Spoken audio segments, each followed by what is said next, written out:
Now, there are several really interesting facts about sugar that you probably never heard about before. And so I want to dive right in and explain these to you. Now, the make or break amount of carbohydrate to get into ketosis is roughly around 50 grams per carb per day.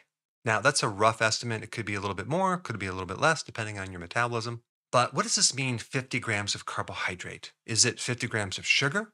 Is it 50 grams of net carbs, which is basically the total carbs minus fiber? Or is it just 50 grams of total carbohydrates? It's a bit confusing for people. So, from my viewpoint, it should be 50 grams of net carbs. So, you'd minus the fiber.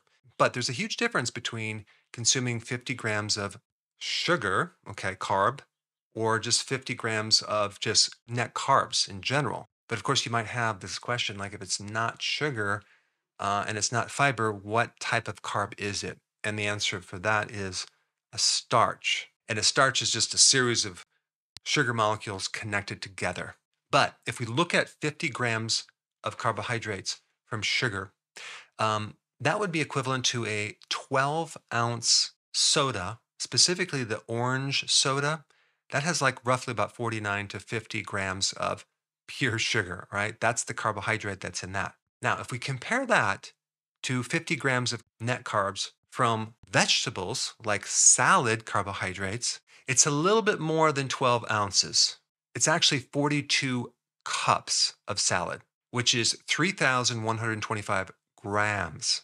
So when you're going on keto, when someone says 50 grams of carbs, and you're going to get this from orange soda, it's going to go in there very, very fast and spike your blood sugars. And it's going to definitely create a dent into your ability to get results versus if you have this other thing which has so much fiber, it goes into your body very slowly, breaks down, you're going to get into ketosis much better. So it's not just 50 grams of net carb, it is the quality of carb. And this is why I don't even recommend counting vegetables as your carb, especially salads. The next thing I want to talk about is when you consume sugar, okay, it's going to elevate your blood sugars. But when you check your blood sugars, what type of sugar are they measuring? Because most sugars really come at kind of a ratio of a 50-50 split from glucose and fructose.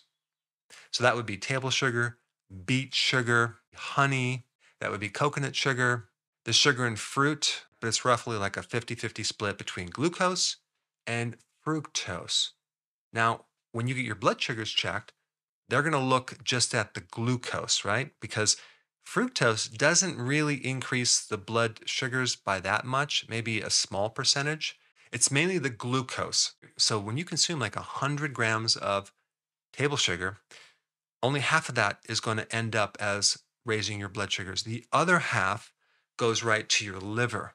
And we're talking about fructose. And on the glycemic index, which is an index of how fast glucose kind of raises your blood sugars, fructose is very, very low. Okay. And glucose is 100, it's very, very high. And then when you combine these two as table sugar or even honey or other sugars, even high fructose corn syrup, that fructose is going to bring it down on the glycemic index simply because it's not going to end up in your blood sugars. You might think, wow, fructose is not going to end up in my blood sugars. That's a good thing.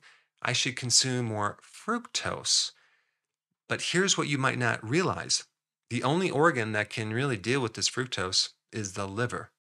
And the liver considers fructose almost identical as alcohol in several aspects. Number one, in turning the liver into fat, in producing triglycerides and bad cholesterol. And I'm talking about the small, dense LDL particle size, and the consequences of fructose as far as free radical damage and inflammation to the liver. And when that occurs, you start developing insulin resistance. And that can even turn into diabetes way more than glucose. Okay, so that's interesting.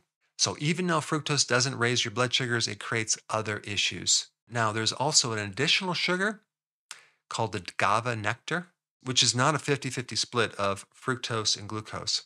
It's like an 80-20 split, 80% of it being fructose and 20% being glucose. So agave nectar has the most fructose of anything out there more than high fructose corn syrup. And so, what does that mean? It means that it creates more liver problems than other types of sugar, even though they'll claim that it's good on your blood sugars. Well, now you know why. Now, if you look at the Sugar Association website, okay, they talk about the benefits of sugar. They talk about sugar's not that bad. They talk about the sugar molecule in fruits and natural foods being identical to sweets and refined sugar, etc. So most of the sugar that's used in the US is from beets. I think it's like 90%. Of course, it's genetically modified, unfortunately, so there's traces of glyphosate. But the way that they turn beets to sugar is not as simple as they might say on their website, like a three-step simple process where they're just like, oh, yeah, we're just processing the sugar in a few simple steps, right? It goes through some major steps. The production of beet sugar starts with washing and slicing the sugar beets into little pieces. And then it passes through a diffusion tower. It's separated by extraction with an addition of hot water into the juice and the beet pulp. The pulp, which is rich in nutrients, is dewatered and filtered. So they basically take all the nutrients out. And then that beet pulp is commonly fed to cattle. And then it goes through a liming process where they're adding lime. And it goes through a demineralization process to remove minerals, proteins, pectins, salts, and the coloring agents. And then it goes through several other steps to form these crystals. So as you can see, it's a huge refining process. And the end product of that sugar, glucose, is not the same as the sugar that you would get from vegetables and fruits because it's refined. It's been processed. You're taking all these things out of this natural product and you're refining it. And you have to realize that it's all these other things like the nutrients and the phytonutrients that are going to protect you from that sugar and that fructose sugar on your liver and your cells. The antioxidants protect you against all this free radical damage in your cells. So it might sound like it's the same thing, but it's not. It's not the same thing because you're consuming this isolated molecule from a complex food and in large amounts. Our bodies were not designed to consume the quantities of sweets. Long ago, maybe we got some honey occasionally if we were lucky, and then also we were able to get some fruit off the tree, but not near of the sweetness that fruits are grown now. And in the past, it would always be seasonal. It wouldn't be all year round. So it's very, very unnatural for our bodies to consume fruit and honey and sweeteners every day of the year. But it was a survival mechanism because sugar converts into fats fairly quickly if you eat a large amount of it. And that fat is a survival mechanism due to the extra fat that we would gain on our midsections. Now, people don't look at people that are overweight as them surviving better. But in the past, the people that had extra weight survived longer than the skinny people. So that was a really positive survival thing that doesn't really correlate to nowadays. This is why our bodies love sweet foods because there's pleasure involved, because of the survival aspect. The problem is now it's not a survival thing, it's an anti survival thing.